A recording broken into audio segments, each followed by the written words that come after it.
G'day gang. I'll just drop the oil out of this thing.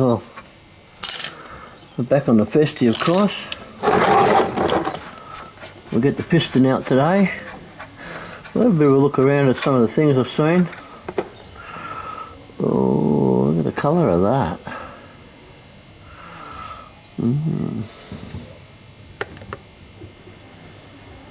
Full of fuel. Look how weak. It's just running down my... This is cold. Ice cold, obviously, because the cylinder head's off it. We're talking about cylinder head. Let's go and have a look at it. And so I gave it a quick little scrape off. Make sure that none of this stuff was rusted or corroded or whatever. And I've noticed we can see the machining marks. This has been off before, I believe.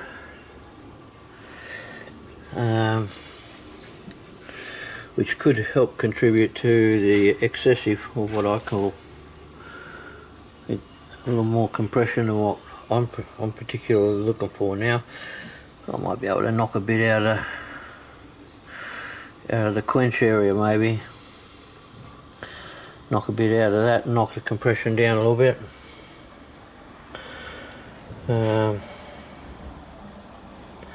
Yeah. Here's something else I noticed just as I'm looking around and I see things like, you guys, do you remember when I did this exhaust? I bought a welder, yeah. I welded that, pretty crap. But that was one of my first welds.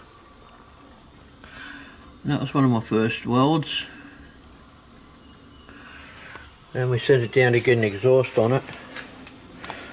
And why don't I show you that? So here we are under the car. Where the guy made the exhaust. As you can see, it goes all the way down. Fairly quiet.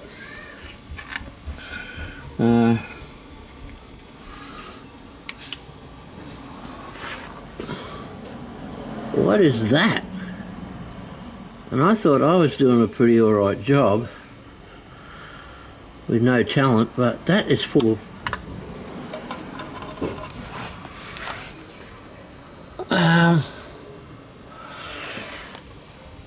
yeah, nice work whoever did that. We're going to put a flexi joint in too, because the dickhead didn't even think about a flexi joint. They always got to have a flexi joint, especially in a front wheel drive car, because the engine wants to swing back and forwards, and consequently the exhaust doesn't want to. While I'm down here, I noticed something else. That one doesn't quite fit. Obviously there's an issue trying to get it to bolt in. That little bolt there by the, you can see it. So I wonder what else we'll see here, but that's okay. I'll put this plug back in and we'll go back up the top. And so I've established, here we are, top obviously. I've established that this is, these are all standard, there's no oversized marks on. Generally we would have a, you know, whatever the overbore is. I haven't measured bores or anything like that. It appears that the piston isn't cocked sideways, you know, which would lead you to believe that it would have maybe a bent rod, but that's unlikely at 5 pounds of boost anyway.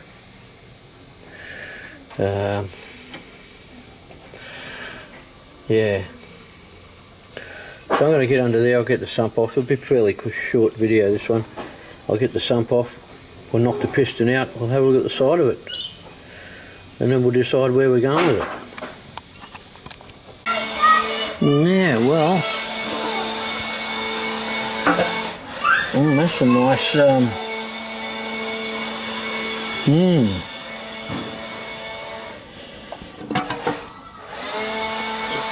no crap in the pickup. And spin it around and get the piston down.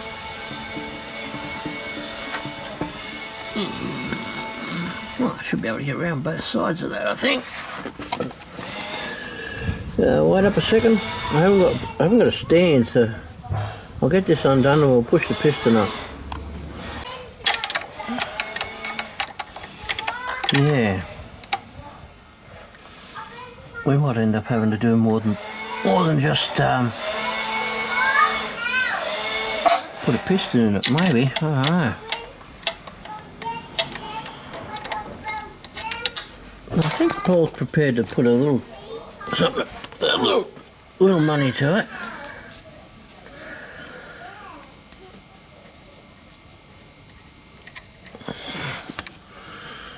Not a massive amount, I don't believe.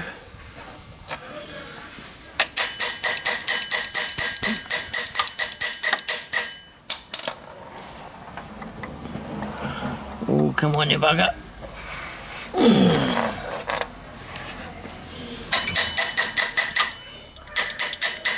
If these usually come off fairly easy, if they come off easy, it's usually a good indicator that the bearing's not damaged. But this is not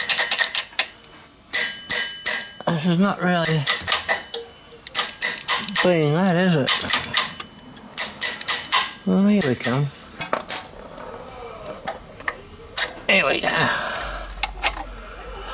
Oh, hang on. Sorry about that. Can you see there? Well, that fell out. That's not a good sign. It doesn't look bad though. Actually, looks really, really good.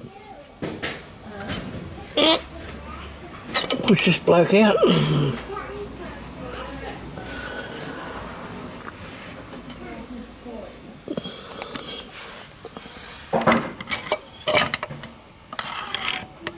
Push him up there.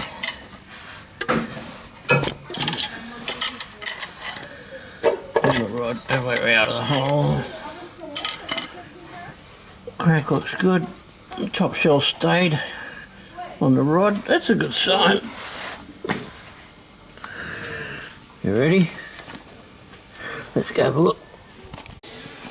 Okay. What do we got?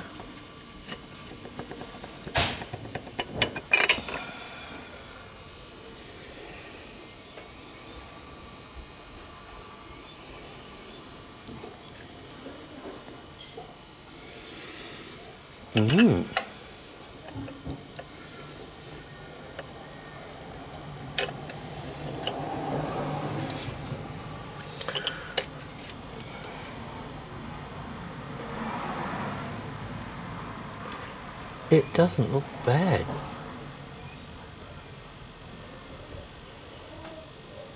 Oh, is that a crack there? There's a crack in there. I think you can see it. If it is a crack, it may not be. Let me give this thing a wipe off. And let's have a look, see what we can see. Yep, that's a crack all right. You see what I see?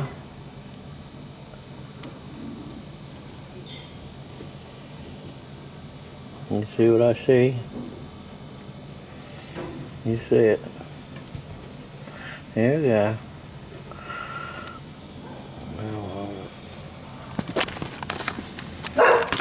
Put you here.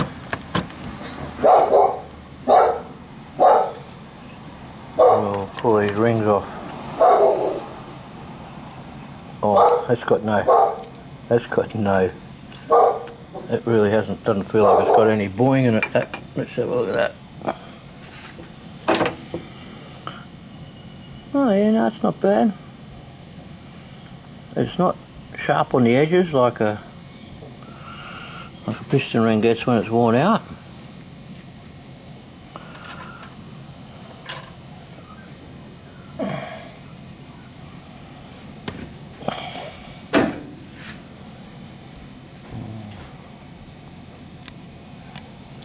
guy.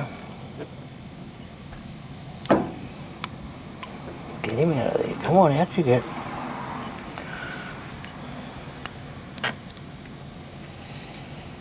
Come on. Out you get. Wouldn't doubt these rings would go again, you know.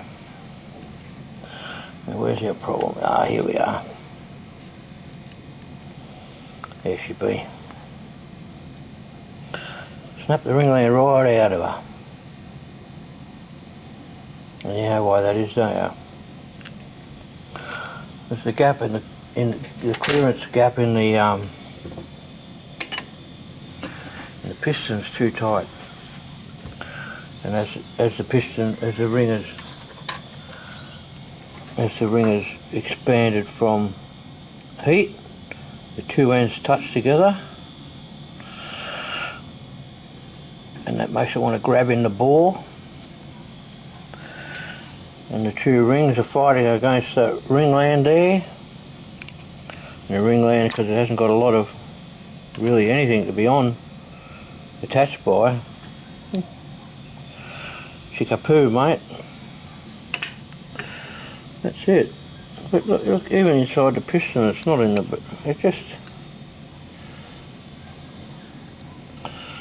It doesn't look bad. But we'll see what happens there. And I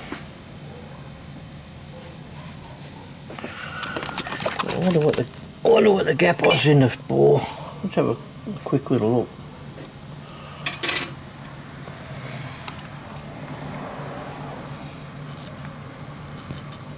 Oh.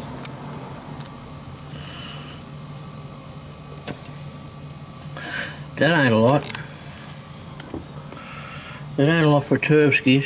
We wanted probably 20 odd thousand. Let me see.